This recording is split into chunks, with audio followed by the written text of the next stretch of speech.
Hi hello నమస్తే welcome back to our channel. ఇవాళ మన ఛానల్లో మనం రోడ్ సైడ్ తినే చాట్ మసాలాని ఇంట్లో ఎలా ప్రిపేర్ చేసుకోవాలో సింపుల్గా చూపించేస్తానండి. ఇలా 2 ఆనియన్స్ 2 టమాటోని ఎంత సన్నగా వీలైతే ఎంత సన్నగా కట్ చేసుకోవాలి. అలాగే 2 ఆనియన్స్ అండ్ 2 టమాటోని ఇలా గ్రైండ్ చేసి పెట్టుకున్నానండి. చూస్తున్నారు కదా వీడియోలో. 7 అవర్స్ ముందు నేను గుగ్గిళ్ళని నానబెట్టుకున్నానండి. బాగా నానిన తర్వాత ఇలా ఒక కుక్కర్లో తీసుకొని అందులో తగినన్ని వాటర్, అలాగే 1 table spoon salt, 1 table spoon turmeric powder, 1 table spoon oil వేసి కుక్కర్ క్లోజ్ చేసి 7 విజిల్స్ పెట్టానండి.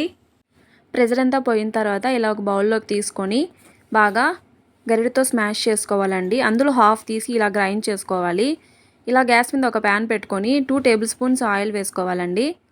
మనం ముందుగానే గ్రైండ్ చేసి పెట్టుకున్న ఆనియన్ పేస్ట్ని అందులో వేసుకొని బాగా ఫ్రై చేసుకోవాలి. ఆనియన్ బాగా ఫ్రై అయిన తర్వాత టమాటో క్యూరీని కూడా అందులో వేసుకొని బాగా ఫ్రై చేసుకోవాలండి. టమాటో అండ్ ఆనియన్ బాగా ఫ్రై అయిన తర్వాత అందులో మనం 1 tablespoon ginger garlic paste వేసుకొని బాగా మిక్స్ చేసుకోవాలి.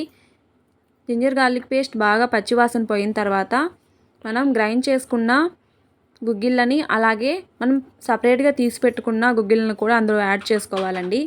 యాడ్ చేసి తగినన్ని వాటర్ వేసుకొని కొంతసేపు బాయిల్ అవ్వనివ్వాలి. అందులో మనం స్పైసెస్ వేసుకోవాలండి. జీరా పౌడర్, గరం మసాలా, చాట్ మసాలా, ధనియా పౌడర్, అలాగే రెడ్ చిల్లీ పౌడర్, టేస్ట్కి తగ్గ సాల్ట్ అన్నీ యాడ్ చేసుకొని మొత్తం ఒకసారి బాగా మిక్స్ చేసుకోవాలండి. అంతా మిక్స్ చేశాక మనం స్పైసెస్ వేసాం కదా అండి, ఆ ఫ్లేవర్ అంతా చాట్కి బాగా పట్టాలంటే ఇలా ఒక ప్లేట్తో కవర్ చేసి ఒక 3 మినిట్స్ బాయిల్ అవ్వనివ్వాలండి. ఇలా బాయిల్ అయిన తర్వాత స్టవ్ ఆఫ్ చేసుకొని ఒక బౌల్లోకి సర్వ్ చేసుకోవాలి.